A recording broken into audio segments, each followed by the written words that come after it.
بسم اللہ الرحمن الرحیم۔ نبی کریم صلی اللہ علیہ وآلہ وسلم نے ارشاد فرمایا،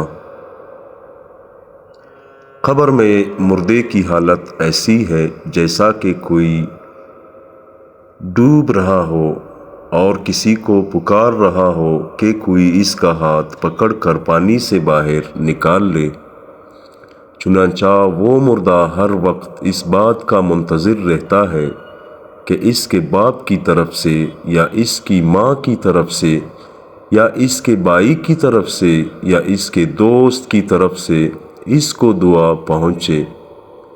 پس جب اسے کسی کی طرف سے دعا پہنچتی ہے تو یہ دعا کا پہنچنا اس کے لیے دنیا اور دنیا کی تمام چیزوں سے محبوب ہوتا ہے، اور اللہ تعالیٰ قبر والوں کو دنیا والوں کی طرف سے دعا کا ثواب پہاڑ کی مانند پہنچاتا ہے، اور زندوں کی طرف سے مردوں کے لیے بہترین ہدیہ استغفار ہے۔